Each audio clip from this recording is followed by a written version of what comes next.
clap ovation in the chat as we welcome Dr. Daniel. Hey, thank you, Titus. Can you guys hear me all right? Oh, Yes. Awesome. Excellent. Well, I trust everybody's doing okay. Thank you again for the opportunity. What a wonderful thing. I've been following the last couple speakers, and especially Joseph's presentation, and what a blessing to see many of you surrendering your life to Christ. So I'll talk a little bit about my journey, I guess, with pictures. They say that pictures are worth 1,000 words. And I'll try to illuminate a story here, just going back to where I started and how God's been opening doors for me in this journey. So if we can go to the next slide, please. Thank you. Well, I understand that the main theme for this webinar we're having here is moving from uncertainty to certainty. But just to start with, I would like to tell you guys a little bit about my story and where I come from. And who am I? And like Titus said, my name is Daniel Sumarriva. I actually was born and raised in Lima, Peru. If you guys have seen these very cute animals, the llamas, that's where Machu Picchu and the Inca Empire rose in this country in South America. I was fortunate and blessed to be born in that country and be raised by a very loving family, by my parents. And after that, actually, I never thought in a million years that the Lord will have me actually immigrate to other countries, like probably some of the people that are logging to our call have experienced that themselves too, or their parents or their family. And that's what really happened with me. I never thought I was going to be, first of all, a medical doctor or work in life sciences, but God had a path for me. And actually, it all started with my career in Mexico, where I went next. So I started going up north from South America to North America, Mexico. And then being there, I was able to start a career in medicine and went into medical school. And that's some of the pictures you see there in the middle. And then after I actually finished medical school, I never thought I was going to be a physician scientist, but God had ordained something different for me. And I actually ended up going to California, to the United States, and then moving to Florida, where I've been now for the last few years. And it's been just an amazing journey. So that's why I put a title up there, maybe unknown, maybe uncertain, but yet amazing. And obviously it all started with,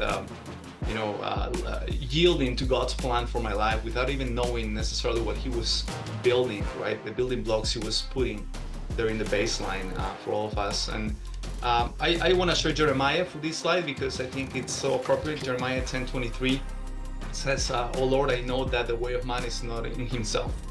Right? We do not know our ways. We have no control for destiny, and that's a good thing. The Lord does.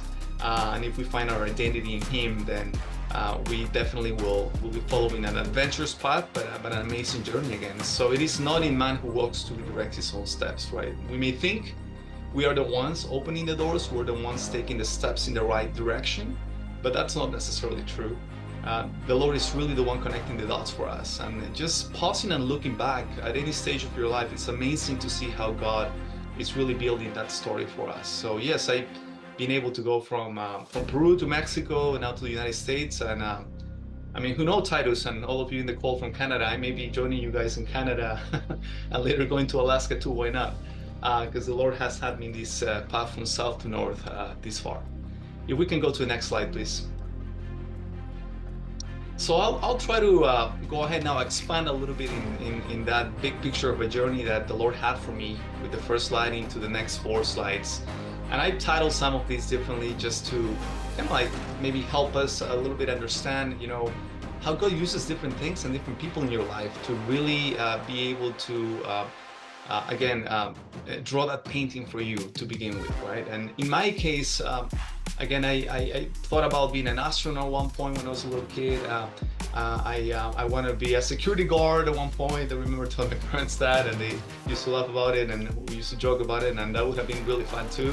But it just came to be that science was the thing that God had for me, and I started seeing some signs of that from a young age. And I want to encourage you all to, maybe look deep inside you and the context you live in and the things that God is bringing forth, because those might be the initial things that will ignite that curiosity of a neat thing, and if you serve and you research certain things, and then also at the same time how you need to build a hypothesis, right? And be able to go ahead and experiment and see if what you thought it was, it really is or not, and analyze those things from different perspectives. So it's really interesting, right? How you can really drive your curiosity around the scientific method and all that arises from that.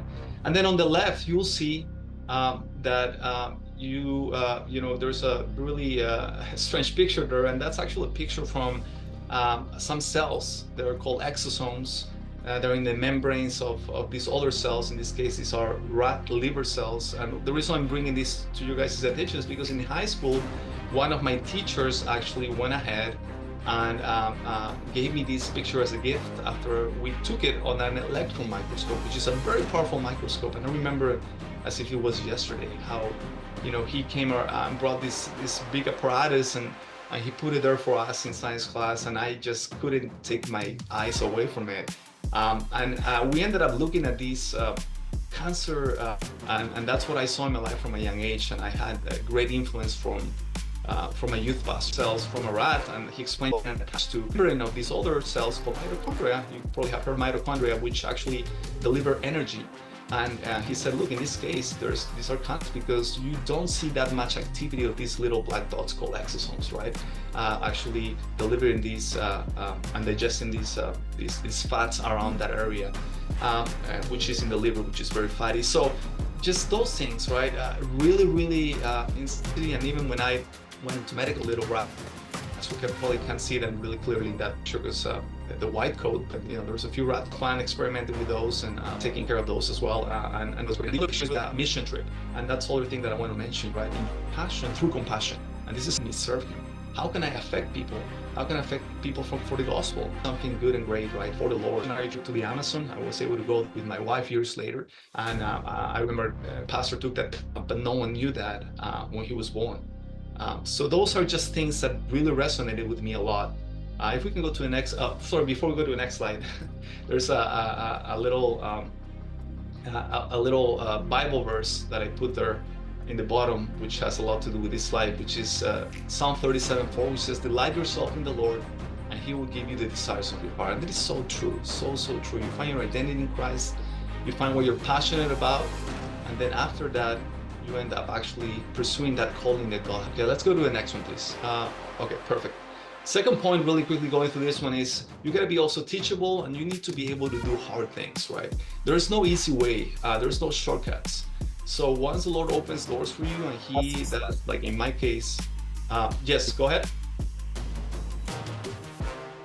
Oh, sorry, I thought I heard someone. Once the Lord opens doors for you, and you see that He has a calling for you in a certain aspect, then there's going to be some tests, of course, and there's going to be no easy way, right? So you need to be flexible, right? I remember a pastor said this quote years ago. I heard it, and he said, "Blessed are the flexible, because they shall not break." And that is so true, so wise, right? Because you will be tested, right? There's no easy way. And in my case, whether it was medical school, there are pictures on the left, right, which was hard, right? Or even, my first job as a scientist, which was at a hospital where we started we were the first ones to have a machine called the sequenome to actually do some next gene sequencing on some samples, right? Or aliquoting all types of samples from saliva, to urine, to blood, all these things. I mean, those things were not easy, were hard, right? But at the end, there was all things that were driving me in that direction for some reason, and God was opening those doors. I remember in this institution where I worked at, there was this really nice picture of some old scientists that actually worked in that institution way before I used to work there, and they actually helped decode the genetics of how to produce insulin, which is such an important tool right now for any patient with diabetes, right? When your sugar is high, there is no other way. People were dying back in the day because of a lack of this medication. And how did they came through with that? And I was looking always at that painting and thinking, well, if these guys did that, maybe God wants me to do something here, and I never thought I was going to go into cancer research, but that was something that came next.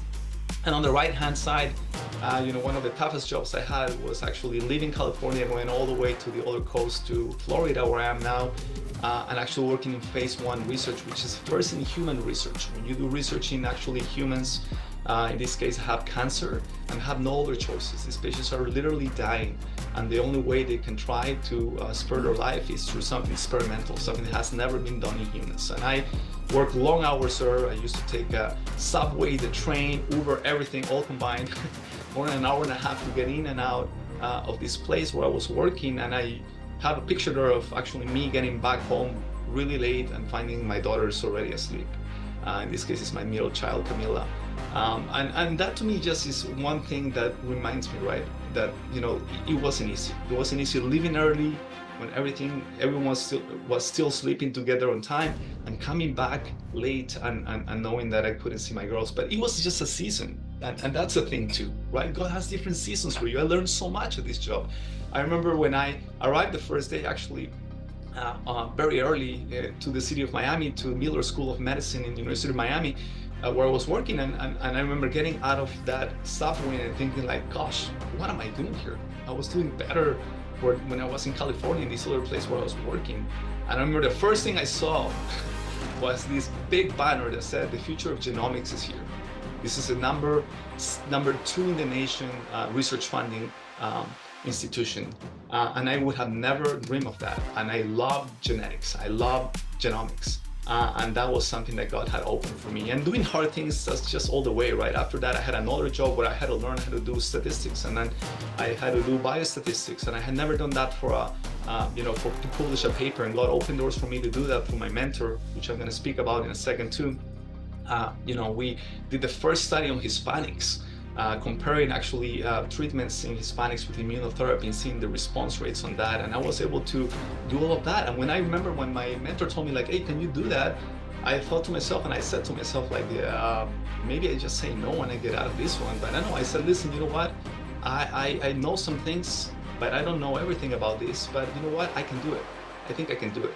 And just saying no, not saying no and saying yes and moving forward and challenging myself helped me to publish this paper, which actually opened doors for me after that. And just the gratification of doing the right. Ecclesiastes 3 says, to everything there is a season. There's a time for every purpose under heaven. So yeah, you do hard things, take those challenges on. You don't know where God's leading you, but be teachable, also be humble, right?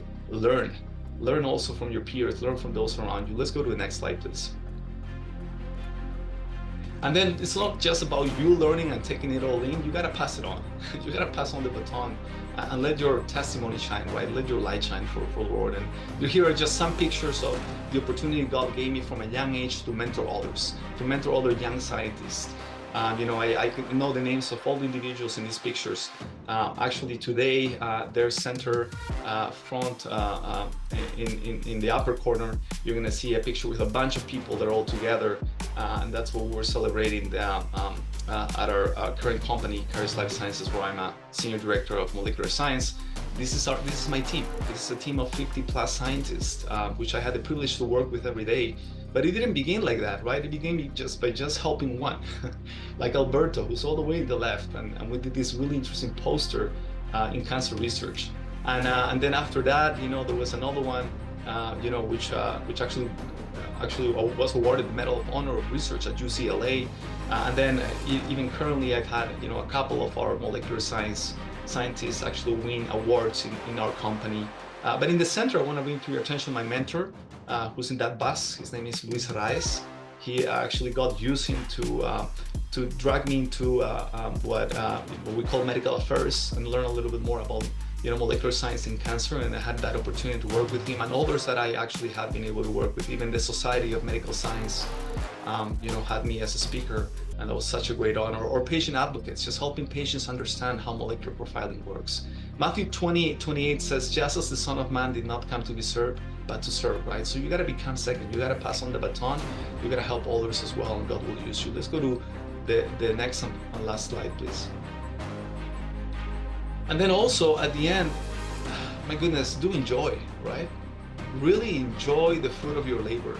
I remember from the beginning, the first grant we got at City of Hope, sounds like it's a lot of money, but $380,000 in research is $280,000 in research is not much, but we were so thrilled when we got our first grant.